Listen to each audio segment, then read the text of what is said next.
Primera entrevista de la tarde en Fuera de Serie junto al jefe de gabinete del Ministerio de Justicia y Derechos Humanos de la Nación, el señor Martín Casares, quien además es investigador y docente. ¿Qué tal, Martín? Agustina Henrich te saluda, ¿cómo estás? ¿Qué tal? Buenas tardes, ¿cómo están? Muy bien, ¿usted? Bien, muchas gracias. Me alegro mucho. Buenas tardes, doctor Martín Casares, un gusto que esté con nosotros en Fuera de Serie. Muchas gracias. No, muchas gracias a ustedes por la invitación. Martín, los tiempos cambian y con ellos, por supuesto, se va complejizando también las conductas delictivas. Lo lógico es un poco como que la legislación en materia penal contemple esos casos y se vaya actualizando, ¿no? En este marco, el Ministerio de Justicia de la Nación va a presentar un proyecto de reforma del Código Procesal Penal. ¿Cuáles serían los principales ejes de este proyecto? Nosotros estamos trabajando en la implementación del Código Procesal Penal que se está aplicando con un código procesal en el cual se prioriza la agilización de los procesos. Esto quiere decir que el código impulsa investigaciones informales a cargo de los fiscales que hacen toda una investigación conjuntamente con la policía y le van presentando la prueba al juez en audiencias orales, en las cuales los jueces tienen que decidir las prisiones preventivas, medidas cautelares, si la causa avanza o si se va a juicio y se realiza el juicio oral propiamente dicho. Bien, Martín, ¿qué es el programa de Justicia 2020? ¿Podremos alguna vez, tener en la Argentina una justicia que brinde respuestas a la sociedad y tenga a la vez celeridad en sus procesos? Bueno, la pregunta es muy buena. Nosotros lo venimos trabajando desde el comienzo de la gestión. Justamente el programa Justicia 2020 es la planificación del Ministerio en varios aspectos, no solo en los aspectos que tienen que ver con la política criminal, sino también, como por ejemplo hoy, que se presentó el anteproyecto de Código Procesal Civil y Comercial de la Nación, también tendiente a desformalizar los trámites de las causas. Nosotros queremos cambiar la forma de trabajar de los tribunales de una manera que pase de lo que hoy es expedientes escritos, con muchos formalismos, con un lenguaje que solo entienden los abogados y las personas especializadas, hacia procesos más sencillos, más cortos, orales, en los cuales se resuelva rápido y que la gente pueda entender qué resuelven los jueces y por qué. Ajá, y bueno, a ver, me lo contaste medio rápido, estoy tratando de procesarlo, ¿no? Pero sería como una especie de democratización del proceso para que la gente lo entienda y entienda cómo funciona también, ¿no? Sí, en realidad lo que nosotros queremos es aplicar, herramientas y métodos de trabajo que en otras áreas de la administración pública ya vienen trabajándose desde hace muchos años a el ámbito de la administración de justicia. La administración de justicia sigue con procesos y con oficinas diseñados hace muchos años en los cuales de alguna manera se privilegia el trámite, el avance de un expediente escrito con muchos formalismos en los cuales los abogados presentan gran cantidad de escritos largos con prueba, ir hacia una dinámica distinta que sea, si se quiere, más parecido a lo que se ve en las películas, donde los abogados van a una audiencia oral con sus clientes, plantean los casos y los jueces los van resolviendo a medida que se van produciendo las audiencias. Esto lo que hace es da un resultado mucho más rápido, porque además en general esos casos no solo se resuelven más rápido por los jueces, sino muchas veces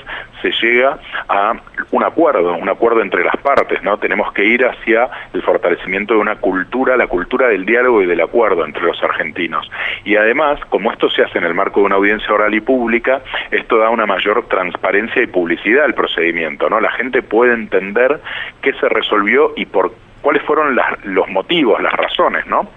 Tal cual, bueno, ahora te lo entendí perfecto, me parece maravilloso. La verdad es que me parece maravilloso, que sería como una especie de optimización de todo lo que es el proceso y también un involucramiento o por lo menos un espacio a una posible participación de todos, ¿no? Sí, por supuesto. Claro, perfecto. En el último tiempo hubo muchas, todos lo sabemos, ¿no?, detenciones de exfuncionarios, sobre todo kirchneristas, pero no todos kirchneristas, y hay todo un debate acerca de las prisiones preventivas, de los principios de legítima defensa. ¿Cuál es la posición del Ministerio al respecto de este tema? Nosotros siempre sostuvimos que lo que había que hacer es una reforma de fondo como esta que te estoy contando, en el cual, digamos, las investigaciones sean muy cortas, estén a cargo de los fiscales. Esto quiere decir que no sean los propios jueces los que investigan, que después tienen que resolver, o sea, que haya una parte que esté a cargo de la investigación y la acusación. Esa parte le corresponde ser a los fiscales, que hacen sus planteos luego de escuchar a la defensa ante un juez que resuelve de manera imparcial, el famoso tercero imparcial. Entonces, este sistema o esta dinámica de trabajo nueva es la que se está implementando con el nuevo código acusatorio.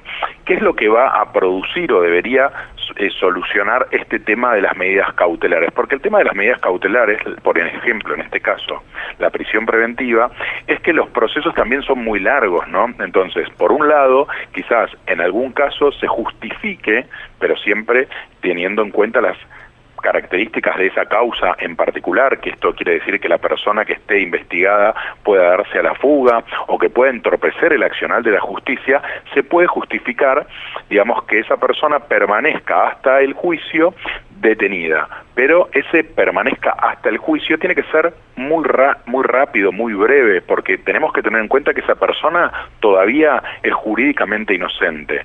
Y además, otra cosa que tenemos que recordar y que es bien importante, que lo destacó el ministro Garabano en más de una oportunidad, es que las prisiones preventivas deben ser la excepción y no la regla. Tal cual, tal cual. Bien.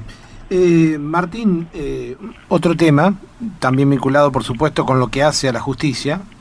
La población carcelaria ha crecido muchísimo y por ende muchas veces se dan cuestiones también de hacinamiento de los reclusos, malas condiciones de habitabilidad en las cárceles. Digo, ¿tienen pensado invertir más en establecimientos penitenciarios? ¿Debería haber una cárcel federal? Sí, por supuesto, nosotros estamos al tanto de la situación. La realidad es que la situación de las cárceles y las personas que se encuentran detenidas es una deuda pendiente de la Argentina de hace muchos años y que nosotros estamos tratando de solucionarla. Desde ya que cuando nosotros llevamos adelante medidas como el juicio, el proceso de flagrancia, los juicios más rápidos, los arrepentidos, esto produce necesariamente que haya mayor cantidad de detenidos. Y esto tiene que estar acompañado por una política de aumento en las plazas de las cárceles, esto es, en la cantidad de posibles alojados en las cárceles existentes. Nosotros hemos trabajado fuertemente para ampliar las cárceles existentes, creando alrededor de 1.200 plazas hasta ahora, y además con otras casi 1.000 personas que tienen un monitoreo electrónico, que es el tema de la famosa pulsera para aquellas personas que se encuentran no en libertad, sino con detención domiciliaria. Es importante que las dos cosas se trabajen de manera paralelo para justamente evitar estas situaciones de posibles sobrepoblación, ¿no? Claro, bueno, pensándolo así, es como que todo tiene que comenzar a funcionar de una manera diferente para que los procesos sean más rápidos, para que no haya gente innecesariamente dentro de las cárceles, ocupando lugares que deberían ser ocupados por gente que debería estar dentro, los lugares deben estar mejores. Y en cuanto vos mencionabas lo de las tobilleras electrónicas, ¿hay alguna estadística o algo que muestre que eso realmente funciona? Porque todavía es como que nos sigue dando esa cosita de que no estamos tan seguros de que sea así.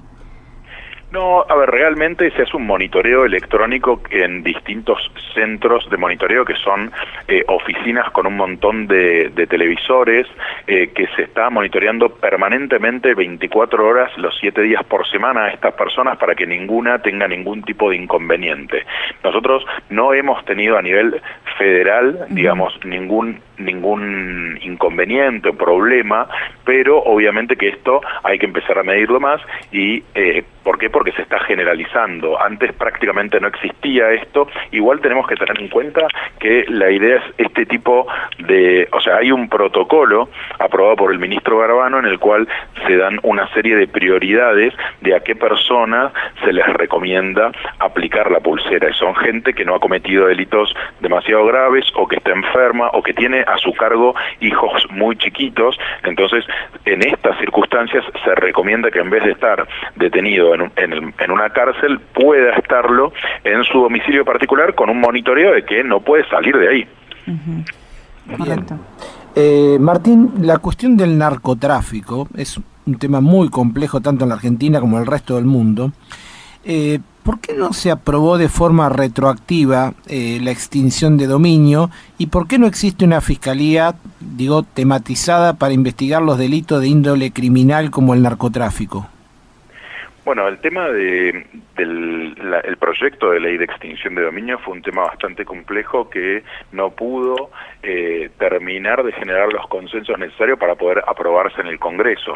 Es por eso que el presidente tomó la decisión de sacarlo por un decreto y se ha hecho para adelante y ya se está aplicando. Pero la verdad es que la discusión, el debate parlamentario se trabó con posiciones que eran bastante, ¿cómo decirlo?, adversas, y además que no eran demasiado flexibles como para poder llegar a un punto intermedio. Es por eso que el Poder Ejecutivo decidió sacar esta medida por decreto. Se está aplicando ya, lo está haciendo el Ministerio Público Fiscal desde la Procuración General, y en cuanto a las fiscalías especializadas, en realidad lo que hay en el Ministerio Público Fiscal de la Nación es una procuraduría que es especial de narcotráfico, pero que no entienden los casos específicos, sino que brinda apoyo a aquellos fiscales que estén investigando conductas relacionadas con el narcotráfico. Gracias, Martín, sumamente interesante todo lo que nos has explicado, No, por favor, gracias a ustedes y a disposición. Igualmente. Hablábamos con el jefe de gabinete del Ministerio de Justicia y Derechos Humanos de la Nación, el señor Martín Casares, que, como decíamos, además es investigador y docente. Claro, ¿no? Me parece que quedó súper claro. Yo le preguntaba lo de las tobilleras porque, bueno, él hacía referencia a lo que vemos en las películas, de esos procesos súper rápidos, sobre todo en Estados Unidos, los juicios orales.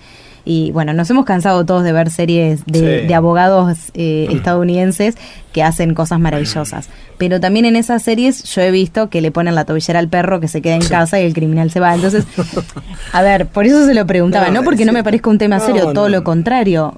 Por supuesto. Iba un poco a cuán seguro es el sistema y cuán, no sé, si realmente existen formas fáciles de violar o de desarmar la tobillera o desactivarla o hacer que parezca que está activada, está desactivada. No sé, la verdad que no entiendo el tema. Bueno, pero bueno, me parece que es una cuestión que todos nos la preguntamos. Todos nos la preguntamos. Nos queda esa dudita. Incluso te digo más, hace poco, con respecto al mismo tema y que también tiene una detención domiciliaria y después luego de una entrevista televisiva o de una nota volvió a la cárcel, Conci, que es quien había asesinado a Marcos Esquenone, que era dueño de Dallas, de un restaurante de Buenos Aires, en el año 2000, y también tenía la tobillera y preso domiciliario, y estaba con la cabra en la vereda, no sé si lo pudieron ver, y como que se la sacaba. O sea, indudablemente, me parece muy elocuente la pregunta porque hay enormes dudas con respecto a este tema.